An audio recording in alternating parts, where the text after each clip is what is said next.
Bueno, Vicente, ¿qué podés contar de la novela sin traicionar el suspenso de la historia? Mirá, ¿qué te puedo decir? Es una novela que, como habrán nacido muchas otras en esa época, nació con la pandemia, la, la necesidad de estar encerrado en tu casa. eh, con Gloria, mi mujer, lo cumplimos al pie de la letra, no salíamos por nada. Nuestras hijas amablemente nos traían la comida y la dejaban en la puerta, ni siquiera entraban al departamento. Y bueno, aquello de estar encerrado por motus propio eh, me llevó a pensar una historia que de alguna manera me servía para cauterizar todo esto. Y así salió una novela que en principio se iba a llamar Las puertas de la noche, y ya prácticamente no estaba terminada, encontré un poema de Borges, La Recoleta, donde hay un verso que dice El simulacro de los espejos, y me pareció un título más adecuado para la novela. Ya cuando la leas te vas a dar cuenta por qué. Eh, bueno, yo decidí que la historia debía suceder en un sitio que primero se llamó La Casa. Anulé el tema de la casa, entre otras cosas, porque Mujica Lainez tiene una novela ejemplar que se llama La Casa, precisamente. Después iba a ponerle el sitio, eh, está muy usado el sitio, y finalmente elegí lo que quedó, que es el lugar. El lugar es un sitio, ahora se fue a sitio, muy extraño, donde ingresan después de superar un examen muy exigente, ingresan mujeres y hombres.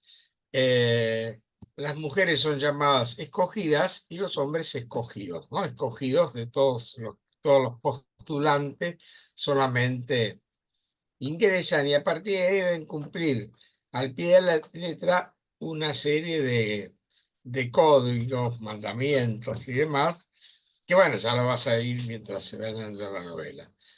Eh, el lugar es un sitio muy especial, eh, y los que viven ahí tienen nombres muy especiales también, no son nombres comunes de nuestra realidad, acá está la novela, Ujú. sino Octavio, que es el personaje el que va llevando la novela, eh, Artemio, Braulio, Carmelo. Como te das cuenta, son tanto los hombres como las mujeres, tienen riguroso orden alfabético, A, B, C. Eh, Octavio en un momento se pregunta, cuando descubre que cada vez que se muere, alguien se va del lugar, lo reemplaza otro escogido con la misma letra, digamos, se va Eustaquio y lo reemplaza Emeterio. Ujú. Entonces él se pregunta a quién se llamaba Conó, quién está reemplazando. Le dicen en algún momento que él es una anomalía dentro del lugar. Bueno, y yo lo que necesito a él para, digamos, es la vista. Tiene que estar permanentemente en la novela porque es quien lleva la novela. Pero atención, yo como autor me propuse dar un paso más adelante de lo que había propuesto con Gutiérrez Aseca, que era eliminar al autor omnisciente, capaz de conocer el pensamiento de sus personajes, no. En Gutiérrez ya lo había ensayado, ahora di un paso más adelante, ahora el narrador es tan omnisciente, tan poco omnisciente, sabe nada, no sabe qué piensa cada personaje, por lo cual se ve en la obligación de llegar a conclusiones en base a gestos de esos personajes, Ujú. con frases, podría ser, tal vez habría que imaginar que por eso hizo esto, pero nunca darlo como... Fue un desafío que a mí me gustó mucho, porque claro, tenía que controlar, no entrar no hacerlo pensar a los personajes por sí mismos, sino en base a sus gestos. Un poco, si querés, las acotaciones teatrales, ¿viste? Cuando te lees una Ujú. obra de teatro y bueno, se va por foro y entonces un gesto que indicaría, bueno, una cosa así. Eh, bueno, la novela tiene necesariamente, como toda novela, por lo menos las que escribo yo, necesita un desarrollo, un suspenso, Ujú. una idea, una cosa que haga que el lector siga con ese texto, que no lo abandone, que no Ujú. se aburra, digamos. Es verdad, Y entonces, discúlpame que te interrumpa un ¿eh? momento, porque Sí, he leído la novela y precisamente he apreciado ese clima de tensión que se mantiene a lo largo del mm, libro, ¿no?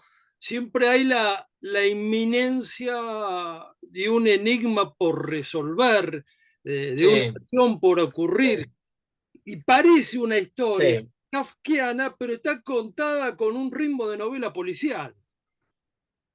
Bueno, sí, yo no me puedo sacar. Yo necesito eso. Yo necesito terminar. Bueno, nunca fui barroco ni lo quiero ser, pero yo que tengo, bueno, mi origen es el cuento, y entonces el cuento es necesario eh, ir a lo concreto y no irte por las tangentes. Y en la novela intento, aunque podés irte mil veces por la tangente, intento mantener ese código del cuento.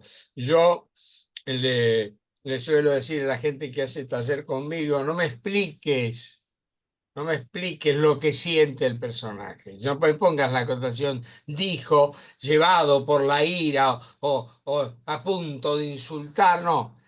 Lo que diga, dijo, y si conseguís lo que el personaje realmente dijo a punto de insultar, no es necesario que lo digas, el lector se va a dar cuenta que no lo está diciendo con... Bueno, ese código o esa exigencia la puse en esta novela. Entonces, los diálogos son muy sueltos, pero nunca vas a encontrar una, ¿qué te puedo decir? Una acotación. El lector va a encontrar, entiendo, por lo que dice y hace, se va a dar cuenta si hay indignación o no, o hay alegría o no. Eh, los personajes son muy extraños, el sitio de por sí es muy extraño, es una cosa como bastante, digamos, opresora, aunque todos se ven muy felices. Es decir, es un diario vivir que se levantan a tal hora para ir a desayunar, a tal hora para ir a... Hay sitios especiales, por ejemplo, el sitio de las pantallas, donde hay pantallas de televisión, y entonces él le pregunta a Artemio, que es digamos, medio el mentor de él ahí, le pregunté, pero me dijeron que no iba a haber televisión, yo dejé el celular todo afuera y ahora dice, no, no, estos son pantallas. Entonces, para que te des cuenta de la locura de todo esto, él le dice, no, ahí se pasan series policiales sobre todo, hay momentos románticos, el asistente va, se sienta y mira. Entonces, y cuando llega al final de la serie, cuando se está por resolver el enigma, ahí se corta. No, se corta, se corta. Y entonces ahí sí hay una discusión. A ver, ¿quién fue el verdadero el asesino? El autor en la serie no va a aparecer nunca. Cada cual va. Entonces, eso hace que siga la serie con más atención y después cada uno resuelve que el asesino, y por ahí son asesinos múltiples, asesinos por. ¿Te das cuenta? Hay cosas de ese calibre permanentemente, porque, eh, bueno, porque yo necesito que, que sigan haciendo una vida eh, natural como afuera, pero con esos cambios extraños. Eh, por otra parte, hay, sí, lo que al principio parece todo muy natural, después van apareciendo enigmas, aparecen infiltrados, van apareciendo lo que decís vos, un poco la idea del policial que está pasando, por qué llegó este tipo acá, por qué. Y Y, y se dan, Octavio resuelve una serie de situaciones, cuánta gente hay cuántas mujeres y cuántos hombres hay en el lugar. Él llega a la conclusión, y no lo voy a decir, por qué, cuántos son, y dice, y el otro, por supuesto, Artemis es una locura, es un delirio, no se lo acepta, pero es bastante concreto que así sea.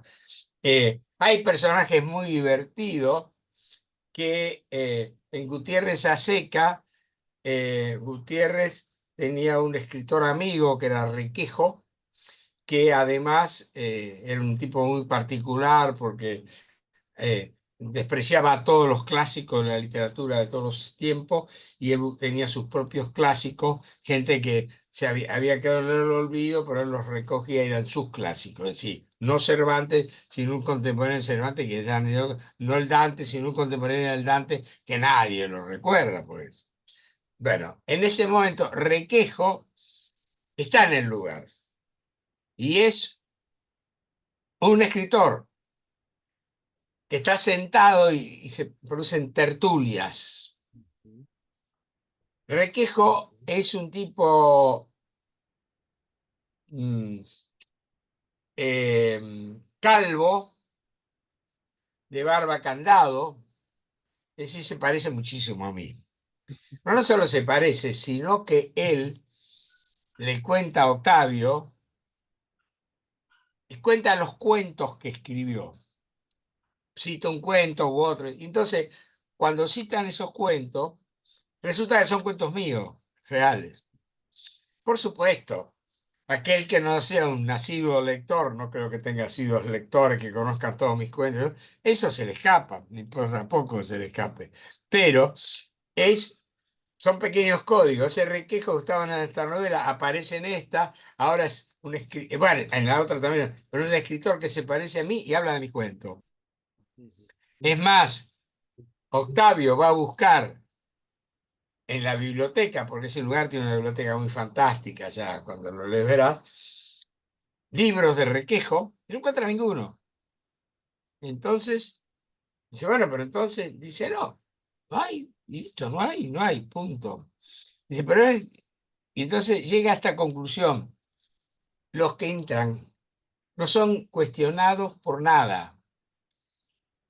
Entra y dice, yo soy, qué sé yo, arquitecto, y aunque en su vida haya trazado una sola línea, se acepta que él es arquitecto. Yo soy poeta, se acepta, aunque nunca muestre un solo poema. Es decir, no se cuestiona lo que trae de afuera. Hay personajes como Eudoro, que después afuera se sabe que tiene una vida, era un ejecutivo, ¿cómo se dice ahora? Los ejecutivos de antes tienen otro nombre, ahora una palabra chica, no me acuerdo. Un CEO. De gran empresa, el CEO, un CEO, claro.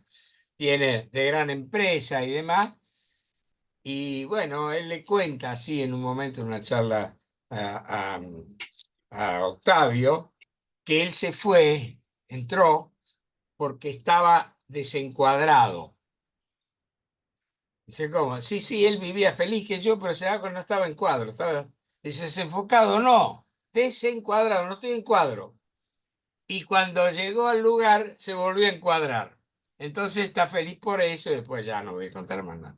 Ujú. Entonces, hay una serie de cosas así. Octavio va a ese sitio con la foto de 7 novias de él. Cuando llega, para que vea cómo es el misterio, cuando llega desarma todo y las fotos no están. Entonces pregunte, se la han sacado en la administración. Y si es común, entonces las devuelven después. Es decir, se da cuenta que está vigilado, por ejemplo, en el cuarto donde corresponde que duerma Octavio, no puede entrar nadie, nunca. Solamente entra la gente que hace la limpieza del cuarto cuando Octavio no está. Octavio nunca los ve. Ujú. eh, cuando desayunan, almuerzan, meriendan y cenan, siempre hay un ejército de, de limpiadores que viene a organizar toda la sala nuevamente, y son una especie de robots, pero no son robots, son seres humanos, pero no tienen comunicación con... Es todo muy, muy extraño. Ya. La novela, tenés que entrar en ese código donde, qué sé yo, en la primera vez que come... Octavio pide milanesas, ponele, no me acuerdo, milanesas, y cuando prueba, dice, esto tiene gusto a filé de merluza. Dice, ya se va a ir acostumbrando, va a acostumbrar sus gustos. Todo es así, te das cuenta, muy, muy, muy, muy kafkiano, si querés, Claro, muy porque Busati. el lugar tiene su propia lógica que muchas veces colisiona con la lógica, digamos, de afuera. Claro, Es una lógica con sus reglas propias y su coherencia interna también, ¿no? Y eso de alguna manera claro, parienta con exactamente. los relatos kafkianos, Sí, precisamente. claro, lógico, donde todo es posible, todo es posible. Es decir, es posible que exista un antiguo bar confitería con salón familia, que para entrar a ese bar tenés que apoyar la mano derecha en un sitio de la pared y ahí se produce el bar, entonces entran bueno, hay biblioteca que también se puede entrar de esa manera, hay un gimnasio, todo es muy extraño, todo es muy extraño y, eh, digamos, la idea es no averiguar nada. Una vez que estás ahí, esa es tu vida y lo esencial es que la gente vive feliz, no cuestiona nada, está viviendo en ese sitio, en ese lugar, eh, de la mejor manera posible, ¿no? Y ya te digo, sin preguntarse nunca, sin que le pregunten nunca por qué hay, eh, quién era ese personaje afuera. Octavio, de todas maneras, te decía que entra con 7 fotos de 7 novias, que se las quitan, después se las recupera, y hay una de esas 7 que tiene una que se llama Clementina, que tiene un romance especial con él, estuvo enamorado. Entonces, de pronto, una de las escogidas, que la encuentra, que se llama Célica, Clementina, Célica, CC, y es prácticamente el Socias de Clementina. Pero además sabe cosas de él. Pues si ustedes iban a una confitería así, bueno, todo lo va volviendo loco porque además lo desprecia o lo trata con cariño, después lo desprecia. Todo es muy... Bueno, y Célica va a tener un papel esencial al final de la novela, ¿no? Ya te digo, todo está llevado con códigos. Uno de ellos hay una muerte, entonces cuento cómo se produce, cómo se llevan al cadáver, muy extraño todo, muy extraño porque se lo llevan primero con la marcha fúnebre y luego la misma marcha fúnebre, pero en tiempo de cumbia, ¿no? Es toda una cosa. Y cuando se llevan a otro, no por muerte, ya no lo voy a contar la noche, pero se lo llevan, la partida esa se hace en base a la obertura 1812 de Tchaikovsky, la verdad de los cañones. Bueno, yo la escuché 50 veces la obertura porque lo que intentaba, y creo que lo conseguí, es que ese relato dure el tiempo de la obertura. ¿Te das cuenta? Los 10 2, eso es lo que pasa mientras se escucha esa obertura. Así que, bueno, todo eso son juegos que yo hago permanentemente para. Por otra parte, hay cientos de citas de autores de otros libros eh, que, bueno, por supuesto, no los digo, ¿no? Pero mm, por ahí hay Octavio en un momento eh, le hacen, en una tertulia, le hacen una pregunta y entonces tendría que buscar, porque la escribí hace tanto, eh, en un momento dado, el Octavio. Bueno, te digo, por ejemplo, el fin de un capítulo. eh, el autor se pregunta, ¿los tenía tan en la pantalla, ¿no? ¿Los tenía irritados mirar tanto la pantalla? Nada de eso, solo secaba sus lágrimas, aunque la escena que se proyectaba en ese momento lejos estaba de producir llanto. Por otra parte, el llanto era una emoción ajena. Hay emociones que no están en el amor, la amistad, el llanto no se conocen. Ajena tanto para los escogidos como para las escogidas. Habrá que admitir que en el lugar a veces sucedían cosas que escapaban al buen ver y entender. ¿Te das cuenta? Yo tampoco sé por qué sucedían esas cosas. Bueno, ese es el tono, eh, ese es el tono de estoy tratando de encontrar como el final de ese capítulo donde eh, pero como siempre pasa cuando buscas algo, viste, no lo encontrás. Ujú, seguramente cuando terminamos la Eh, entrevista pero ahí va a aparecer. Eh, sí, nada, va a aparecer. Vicente, Pero bueno, lo cierto es que sí. eh, Contame, yo te la escucho novela está y dedicada a Abelardo Castillo, un por escritor del supuesto, que fuiste sí. amigo, estuviste muy cerca de él desde los años del Escarabajo de Oro. Eh, Claro, Hace una muchos pequeña años, semblanza sí. de Abelardo. Mira, Abelardo eh, fue el primer escritor de verdad que yo encontré en mi vida. Porque cuando yo tenía 21 años y leía El Escarabajo de Oro, y en ese momento pensaba con otros dos estudiantes de periodismo sacar una revista, todos teníamos idea de sacar una revista. Entonces lo llamé por teléfono a Abelardo y le dije que me quería encontrar con él y nos encontramos en la Comedia. Entonces ya existía ahora una pizzería, ¿verdad? Y ahí apareció Abelardo.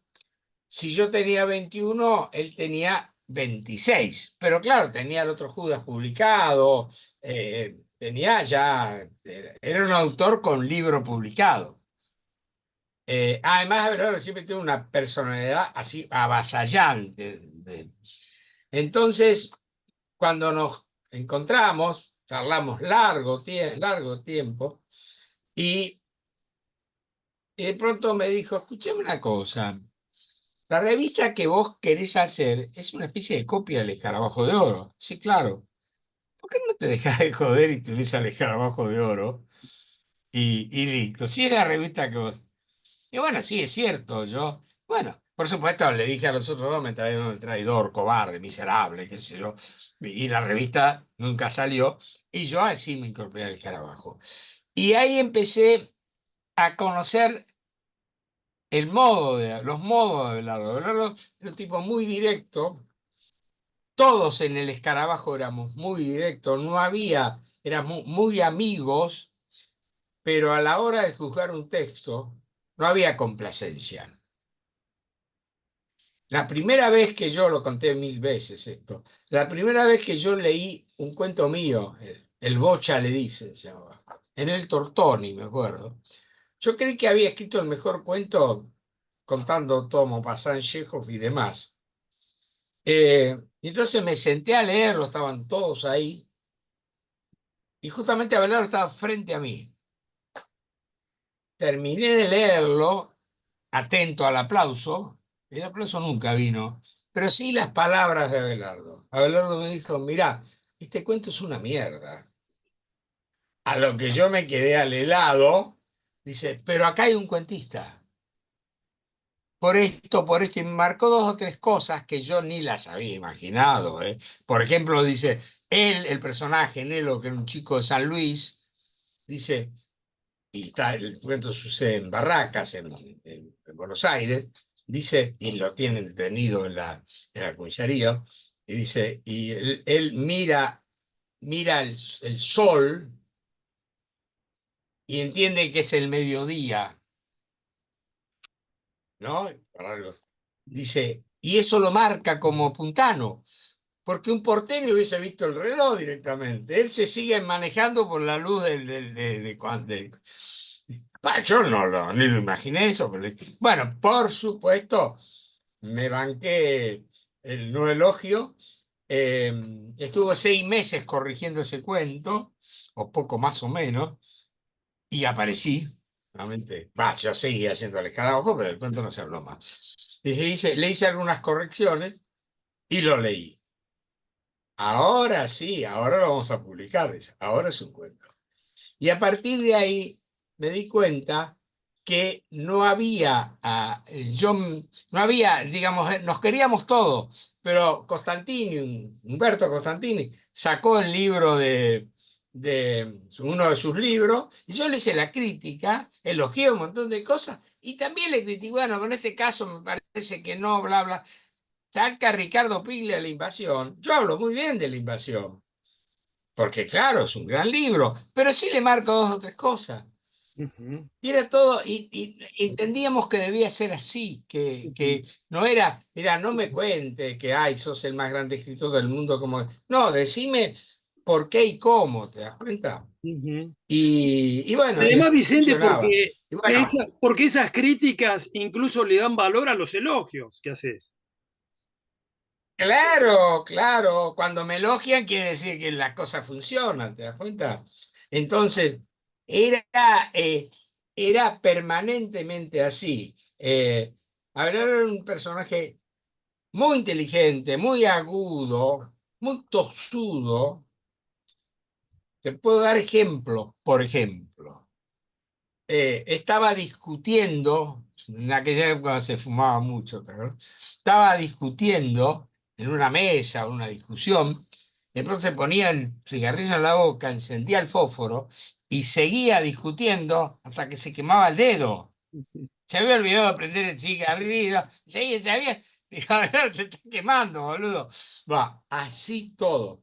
Con él vivimos una situación muy, muy, muy especial que hace muchos años, tendría 23, 24 años, habíamos ido a una mesa redonda en La Plata, o en Citibel, por ahí, íbamos a Belardo y yo caminando al costado de la ruta y pasaban, eran las 2 de la mañana, pasaban los coches, chun, chun, chun. Y luego decían, ¿estos qué se creen? Y yo, se creen que están en la ruta, sí, estaban en la ruta, nosotros íbamos por la vaquina.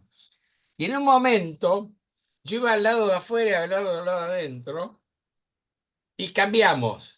Yo me quedé al lado de afuera y Abelardo del lado de adentro. Y Abelardo de pronto sintió algo así en la cara, un toque. Y miró al costado y yo no estaba. Y lo primero que pensó que se había muerto, que estaba solo. Eso era la muerte. Pero levantó la vista y unos metros más adelante estaba el resto del escarabajo, de los que estábamos ahí, rodeando a un tipo que habían tirado de un coche, que era yo, sangrando por la nariz, la boca, y me había levantado en peso un Fiat 600, recién comprado, pobre hombre, y había quedado, Vicente, me cargaron el mismo avión, me llevaron a un hospital que por Citibel, creo que, yo me acuerdo de un hospital que desde la cama se veía la ruta. Mm. Me internaron ahí, estuve una semana internada inconsciente, sin saber en qué iba a quedar todo eso, si iba a perder la memoria, si iba a quedar idiota. Bueno, parece que me tocó, el golpe fue en una zona de del cráneo que se llama zona muda y zafé. Es decir, ah, son muchas cosas juntos, muchas aventuras, a punto tal que en uno de sus libros, avelado por una dedicatoria que dice así, después de tantos años, una persona, son la misma persona, qué sé yo, es decir, Mm. Vargas, sí, vos sos yo. Así que, tipo que yo quise mucho, respeté mucho, y me pareció que con esta última novela se la tenía que dedicar a él, pues se la dediqué. No es una dedicatoria de compromiso, sino de pura verdad, ¿no?